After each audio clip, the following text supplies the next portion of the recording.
మహబూబ్నగర్ జిల్లా వ్యాప్తంగా ఉదయం నుంచి వర్షం కురుస్తోంది. లోతట్టు ప్రాంతాలకు సంబంధించి అధికారులను అప్రమత్తం చేశారు. కృష్ణా బేసిన్లో వరద ప్రభావం పోటెత్తుతోంది. ప్రాజెక్టులకు జలకళ సంతరించుకుంది. జిల్లా కేంద్రంలో కురుస్తున్న వర్షాలపై మరింత సమాచారం బాలకృష్ణ అందిస్తారు. జిల్లా వ్యాప్తంగా జోరుగా వర్షాలు కురుస్తున్నాయి. ఉమ్మడి జిల్లాలో ఎటు చూసినా కూడా ఎడతెరిపి లేకుండా వర్షం పడుతోంది.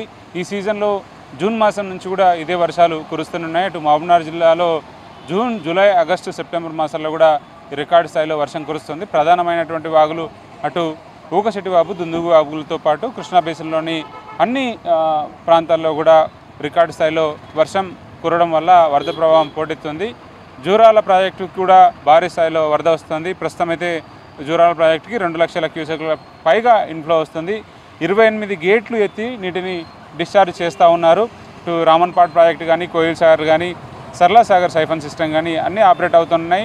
సో దీనివల్ల గ్రౌండ్ వాటర్ కూడా భారీ స్థాయిలో పెరిగింది. ఈసారి సాగు విస్తీర్ణం కూడా ఉమ్మడి మహబూబ్నగర్ జిల్లాలో ఎక్కువ మొత్తంలో పెరిగింది. ఎందుకంటే దాదాపు రెయినీ సీజన్లోనే రెయిన్ ఫెడ్ క్రాప్స్ అంటే వర్షాధార పంటల్ని మహబూబ్నగర్ జిల్లాలో ఎక్కువగా పండిస్తారు. 15 లక్షల ఎకరాల్లో వివిధ రకాల పంటలు సాగు చేస్తారు. అటు జొన్న కానీ, మొక్కజొన్న కానీ, కంది, పెసర, మినుము ఇట్లా ఆహార ధాన్యాల పంటలు, అట్లాగే వరి పంటను కూడా ఎక్కువగా పండిస్తారు. పత్తిని కూడా ప్రధానమైన క్రాపు. సో ఎక్కువ ఎక్స్టెంట్లో పండించారు కాబట్టి వర్షాలు కూడా ఆశాజనకంగా కురుస్తుండడం వల్ల దానివల్ల రైతులు కూడా చాలా పెద్ద మొత్తంలో దిగుబడి వచ్చే అవకాశం ఉందని చెప్పి రైతులంతా కూడా భావిస్తున్నారు. దీంతోపాటు ఎగువ నుంచి వస్తున్నటువంటి వరద కూడా క్రమక్రమంగా పెరిగింది. ఇప్పటి వరకు జూరాల ప్రాజెక్టుకి 1000 TMC వరద ప్రవాహం దాటి దిగువకు డిశ్చార్జ్ చేశారు. ఇక జూరాలలో ఉన్నటువంటి hydel power generation, Jurala upper Jurala, lower Jurala 2 ప్రాంతాల్లో కూడా హైడర్ పవర్ జనరేషన్ కూడా నిరంతరాయంగా కొనసాగుతుంది.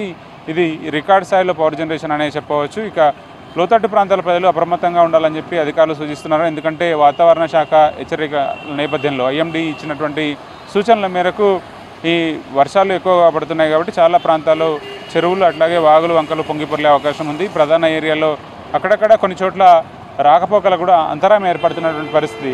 సో ఆ ఏరియాలో కొంత ప్రజలైతే అప్రమత్తంగా ఉండాలని సూచిస్తున్నారు. ప్రధానంగా ఏవైతే పాత ఇల్లు కూలడానికి సిద్ధంగా ఉన్నటువంటి ఇల్లు ఏవైతే ఉన్నాయో వాటిని అధికారులు ముందస్తుగానే గుర్తించి వాటిని కూడా అధికారులు ఆ ప్రాంతాల్లో ఉన్నటువంటి ప్రజలను ఖాళీ చేయించి రిహాబిలిటేషన్ సెంటర్స్కి తరలించే ప్రయత్నాలు చేస్తున్నారు. ఏదేమైనప్పుడు కూడా ఉమ్మడి జిల్లా వ్యాప్తంగా ప్రతి జిల్లాలో కూడా కలెక్టరేట్లో కంట్రోల్ రూమ్ని ఏర్పాటు చేశారు. సో భారీ వర్ష సూచన ఉన్న నేపథ్యంలో అధికారులంతా కూడా అప్రమత్తత ప్రకటించారు. జిల్లాలో వర్షం ఉదయం నుంచి కూడా కంటిన్యూస్గా వర్షం కురుస్తుండడం వల్ల జనజీవనం కూడా స్తంభించిపోయిందని చెప్పవచ్చు. మహబూబ్నగర్ బస్టాండ్ వద్ద ఉన్నటువంటి మనం పరిస్థితి చూస్తున్నాం. జిల్లాలో ప్రతి చోట కూడా అటు మహబూబ్నగర్ కానీ, నారాయణపేట కానీ, నాగర్ కర్నూలు, జోగులాంబ, గద్వాల జిల్లా, వనపర్తి జిల్లాలో ఉమ్మడి జిల్లా వ్యాప్తంగా కూడా ఇదే వర్షపాతం కంటిన్యూ అవుతుంది.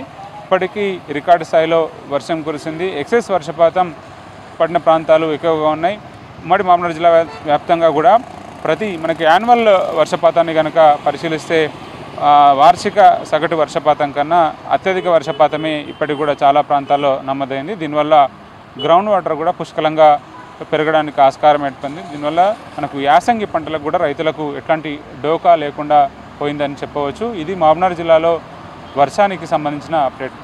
కెమెరా పర్సన్ శ్రీనివాస్ కలిసి బాలకృష్ణ, V6 న్యూస్, మహబూబ్నగర్.